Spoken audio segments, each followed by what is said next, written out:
AB on the track, yeah. What's up, everybody? It's your boy Fly JV, and today I'm going to talk to you about my personal top 10 things a person should have in order to become a pilot. Now, some of these things are personality traits, some of them are qualities, some are skills. Now, rest assured, I'm not suggesting that you have to be born with these things to be a successful pilot, but if you're willing to learn, most of these are things you will acquire along the way. So keep in mind, this list is mine, and I've been a commercial airline pilot for a short time now. I still have a lot to learn because I'm still quite new to this experience and quite new to this industry. But having gone through theoretical training, flight training, and a multi-crew course in type rating, I believe I've been in contact with enough pilots, instructors, and situations for this video to be relevant and helpful to you. Anyway, bear with me. Let's get to it. Number 1, motivation.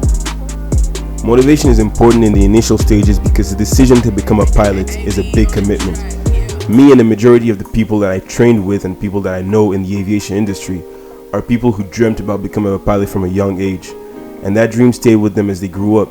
It's something you daydream about, and that stays with you no matter what path you choose, whichever courses you take before starting training, and the motivation is always there. However, if you're older, does not mean it's too late. I've met 30-year-olds and 40 years old who decided to change their lives completely, leave their old jobs and become pilots. Most of them were successful because of the motivation they had and the fact that they weighed the pros and cons of that decision. The ones in that situation that I know who didn't succeed quit early after they started flight training because they realized they'd made a hasty decision and they just weren't ready for that kind of commitment at this point in their lives. So motivation. Number 2, passion. Motivation is great, yep, but it's also short-lived. It's just an initial fire, an initial will. But what will get you through the whole process is passion and perseverance. If you're interested in becoming a pilot only because you think it sounds cool or because of money, you might want to rethink your career choices. Becoming a pilot requires a lot of hard work, commitment, and dedication. You will pull all-nighters, and during flight training, your schedule will sometimes be very tight. As in, you might come back from a night flight and have to prepare for the next morning's flight before sleeping. And trust me, if you do not have that passion and a real interest for the job you're training for, it will be hard to make it. Self-belief is also important. Number 3, physical fitness. To become a commercial pilot, you need a medical class 1 certificate, which you can get from passing a physical examination with an authorized physical examiner, AME. This medical certifies that you are physically fit to exercise the privileges of a commercial pilot.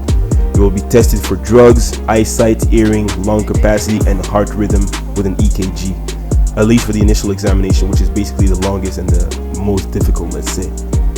The medical needs to be renewed every year below 45 years old and every 6 months if you're above 45 years old. Most likely it won't be a problem if you're young.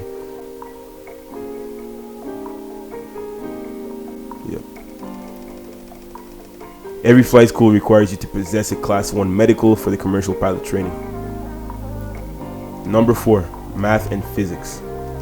You need an understanding of math and physics to become a pilot. You don't need to be a mathematical genius or anything, but you need some kind of base to at least pass the entrance exams for the schools you wish to attend. I don't know how it works in the United States or Canada, but I've done my flight training in Europe, and most of the schools in Europe, especially the big schools there, CAE Oxford, CTC Flight Training Europe, require you to pass an entry exam before you can actually get into the school. It's not all about money. And these entrance exams have math tests, physics tests, and other tests among that. I personally used latestpilotjobs.com, and it was spot on and very representative, not only on the math and physics aspects, but on the other evaluations too. So you might want to check that out if you're interested. Number 5, spatial awareness. While spatial awareness is very important for a pilot for obvious reasons, it can be practiced and perfected. If you've played video games before, chances are you have good spatial awareness and hand-eye coordination. You can definitely make it if you don't naturally have it, but it definitely decreases the learning curve, especially during flight lessons if you do already have it. Some people struggle during the flight training when they don't have it, but it's something that comes over time if you just apply to it and you just make it happen. Number 6, money. Yes, money. Why? Because most flight schools are very expensive, especially if you do an integrated training from the beginning to end. You can sponsor yourself if you have the money to do so. You can take a loan, which a lot of people do, or maybe you're sponsored by an airline to do your training. But there's another alternative in case you really, if you really don't want to do any of these above things I just mentioned, which is to go modular.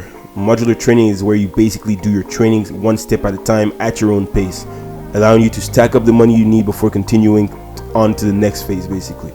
However, the difference between integrated and modular training is that most of the time it takes longer for modular students because, like I said, it's fragmented and you don't do it all in one go. And also, you will need more hours to finish. You will need 200 hours, whereas somebody who's doing the integrated training will only need 150 hours because of the fact that he's done everything like in one go, basically. Like all of the knowledge was kind of compacted, you know. So it's a trade-off. It depends on your situation and what you think is better for you. Number 7, teamwork. Aviation is a field where when you work with and meet new people often, you have to be able to work as a team with your crew members to be able to do your job efficiently. As a first officer, you'll deal with all kinds of captain. Some you will like a lot, some a little bit less. Airliners require 2 pilots to be flown. That's why they're called multi-pilot aircraft. Decisions have to be made between 2 flight crew members, and communication is key. It's ideal to keep ego and emotion aside when communicating in the cockpit. On top of that, you have cabin crew with you that needs to be informed of what's happening and what you want them to do in case something noteworthy is happening. As a pilot, being a team player is vital, literally. Number 8, ability to work under pressure. The key word in aviation is safety. Yes, your job is to fly the airplane, but what makes you valuable is your ability to react, isolate, and solve emergencies when they arise as quickly as possible. This is the reason why it's important for a pilot to be able to work under pressure, because solving problems while flying requires a lot of capacity due to actually flying the plane, communicating with your crew member, air traffic control, cabin crew, and the passengers, while taking the necessary steps to eliminate or mitigate the problem at hand. In conclusion, you got to be calm and composed during times of high workload to allow decisiveness and accurate applications of checklists and actions in the cockpit. Like most of the items on this list, it is something that you get comfortable with over time as you get more confident with repetition. So don't stress over it. Don't be like, oh, I don't know if I have the ability to work under pressure. It's something that's developed. It's something that's built. You get more confident the more situations you are facing. And honestly, the whole point of the flight training is to make you comfortable with uncomfortable situations in a cockpit. So no worries. Number 9, learning from previous mistakes. Most people in the aviation industry don't expect you to get everything at your first attempt. All they want to see is steady progress and learning from past mistakes. As long as you have that, your training will be smooth. Do not let things pile up and take notes of what you can improve on. In flight school and during type ratings, the training usually follows a pretty tight timeline, meaning that taking too much time or repeating the same mistakes might slow you down considerably.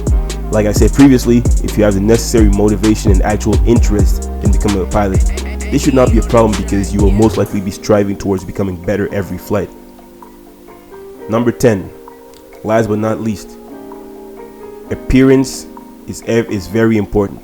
The actual point itself is professionalism. That's what I want to talk about, professionalism. Appearance is very important when it comes to be a pilot. From the way you dress, to the way you carry yourself, to the way you talk. We all have different personalities when it comes to like who we are. Sure, we all have different personalities, we all have different behaviors. But in the flight deck, you are responsible for the lives of many souls, and the way you act should communicate that at least. That's the way I see it, and that's what I was taught. Everybody likes someone who seems serious and professional, and first impressions are important. And people have a mental picture of you even before you talk to them the first time. As soon as they see you, they judge the book by its cover. As people always say, don't judge a book by its cover, but at the end of the day, everybody does it because we're human, and that's just how it goes. Now, believe it or not, you will be treated better and you will be taken more seriously if you are professional and if you act the way a pilot would act. Remember, you have to follow up with actual work too. You can't just be professional and not do anything, you actually have to put in the work. So being professional will help you with instructors, interviews, and in general, to be honest, it's something that cannot be neglected, especially in this job, when it comes to the way you dress, the way you talk, the way you act, the way you carry yourself. It's a whole package deal.